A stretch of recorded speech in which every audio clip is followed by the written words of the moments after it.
हर्षित भूगोल की पुस्तक पढ़ते पढ़ते थक गया और पढ़ते पढ़ते ही उसे नींद आ गई।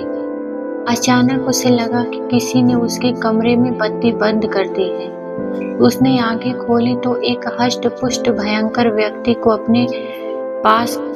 हर्षित डर के मारे कब उठा, चिल्लाना चाहा, परंतु तभी उसे डरावनी आदमी ने एक हाथ से उसका मुंह बंद। समझ गया कि यह चोर है। अब डरने से कोई बात ना बनेगी। हर्षित चोर को भगाने का कोई उपाय सोचने लगा।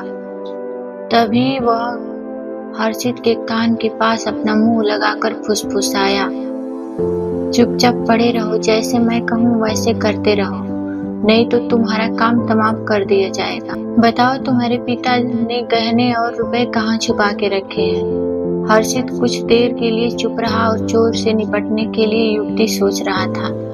उसने अपने पिताजी को सावधान करने के लिए चोर की आंखें बचाकर तकिए के नीचे लगा एक घंटी का स्विच चुपचाप दबा दिया था। देर होते देखकर चोर ने नाराज होकर कहा, बताओगे या ऊपर जाना है? बताता हूँ भाई, बताता हूँ। मेरे पिताजी ने गहने और रुपए घर के बाहर कुछ दूरी पर छुपा कर रखे हैं। घर के बाहर?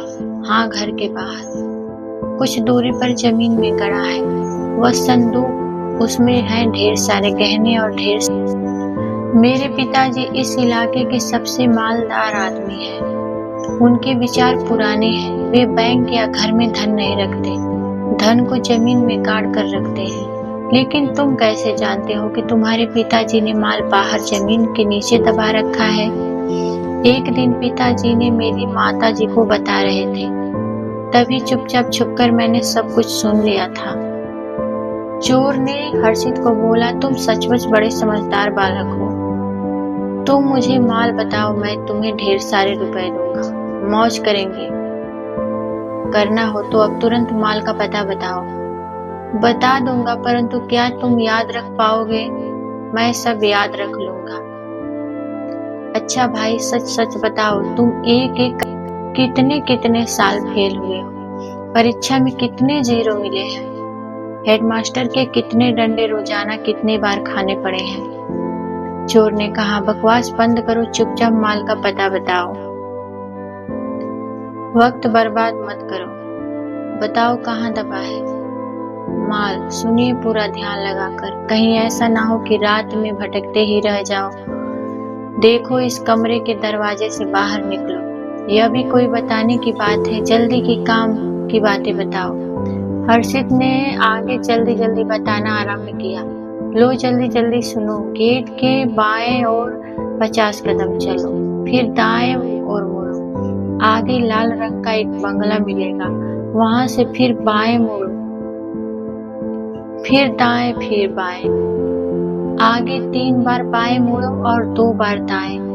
फिर एक मैदान में पहुंच जाओगे। बाएं कोने की ओर से सीधे 37 कदम चलो, फिर 31 कदम दाएं ओर चलो। इसी तरह दोनों ओर को 3-3 बार चलो। वहां तुम्हें पथरीली जमीन मिलेगी। उसी के 7 फुट नीचे गड़ा है मेरे पिताजी का खजाना। उसे खोदकर निकालो और मालामाल हो जाओ।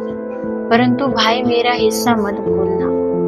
चोर ने अपने दिमाग पर लाख जोर लगाया, परंतु उसे कुछ भी याद नहीं आ रहा।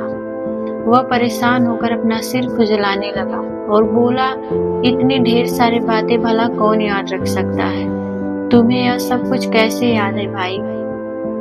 तभी तो मैंने पूछा कि तुमने एक एक कक्षा कितनी साल में पास की है। मैंने तो हमेशा कक्षा में अव्वल आता हूँ, फिर सब बातें मुझे ठीक से क्यों न याद होगी? अच्छा ऐसा करो, बत्ती जलाकर कागज पेंसिल ले लो और सब कुछ अच्छी तरह लिख डालो। चोर ने बत्ती जलाई और कागज पेंसिल लेकर गड़े धन का रास्ता लिखने में जुट गया। तभी कमरे का सामने वाला दरवाजा खोलकर हर्षित के पिताजी, बड़े भैया, पड़ोसी, कुछ पुलिस वाले के साथ कमरे में आ गए। हर्षित ने मुस्कुराते हुए कहा, अब किसी को भी यह समझने में देर न लगे कि हर्षित ने गड़े खजाना का किस्सा गढ़कर किस तरह चोर को जाल में फंसाया है। इस प्रकार हर्षित ने अपनी समझदारी व सूझबूझ से मुसीबत के समय बुद्धिमानी के साथ चोर को पकड़वाया। दोस्तों कहानी अच्छी लगी हो तो प्लीज़ लाइक सब्सक्राइब जरूर करें। धन्यवाद।